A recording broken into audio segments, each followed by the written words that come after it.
My next guest was over $300,000 in debt. Then she made a pact with her husband to pay it all off.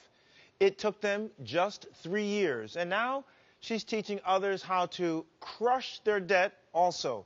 Joining us is Bernadette Joy Maulion, podcast host from Crush Your Money Goals. Hey, Bernadette, welcome to the show. Hi, thanks for having me. Oh, my pleasure. So take us back.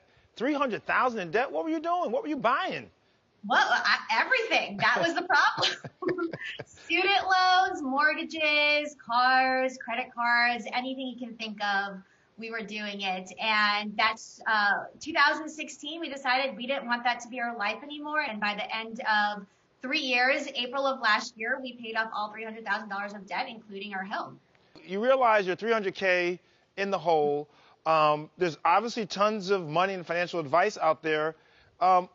What was your take on the advice that was out there and what people were saying? I found it to be really unrelatable. I found it also to be very one-dimensional. There was either two schools of advice, one that you had to keep doing everything. If I asked people how to pay off debt and how to invest and how to buy a home and do all the things that we want to do, everyone said, well, you have to do all of it. Or it was the opposite, where it said, cut out everything in your life.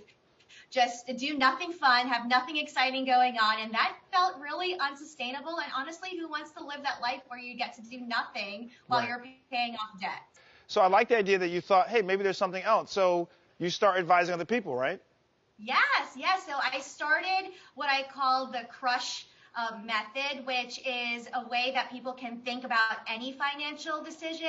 And what I love about my method is that it is not necessarily a one-size-fits-all solution. It is really dependent on what each person's situation is. And I believe that personal finance is indeed personal. And so what I encourage people to do is take this methodology and personalize it to their own situation. So what are some of the steps you talk about when we're trying to pay off our debt?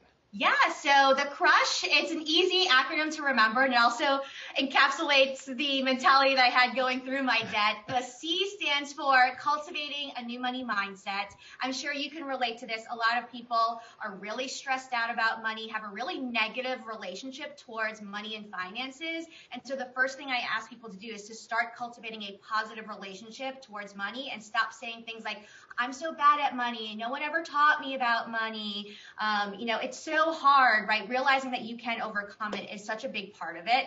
And then the R stands for reverse engineer your life goals. And why I say that is that a lot of people, if you had told me $72,000 of debt and how do I get out of it, I would have said, I have no idea, but I worked backwards from it. And so you try to take it into smaller and smaller steps until it becomes really reasonable and a lot more manageable than that huge number at the end. And then the U part is where I differ from a lot of other personal finance experts, where I talk about using your resources efficiently. And when I say resources, I don't just mean money. That is what most people talk about, but I also talk about time and energy. You can absolutely work 100 hours per week and pay off your debt, but is that sustainable? And are you going to be healthy? Absolutely not. So you want to balance your money with your time and energy as well. And then S is my favorite part. It is spending on what you love unapologetically. I used to feel so guilty. People would say, you shouldn't buy coffee. You shouldn't buy, cute shoes or whatever it is that makes you happy. And I don't think it's anyone else's judgment to say what makes you happy or not. And so spending unapologetically on what you love while you're paying off debt keeps you on track. And then the last piece is hustle, hustle, hustle. And I say it 3 times. Because I believe that, multiple streams of income is the way to go. Not one income is going to really tackle your debt. I've said that all along, that you have to have, if you can, everyone can't per se, but try to have different streams of income. If one goes down, you always got the other one. And if they're all operating, then you are good to go. Well, Bernadette Maulion, thank you so much. You are definitely crushing it. And we will be checking out your tips. Thank you so much. Thanks so much.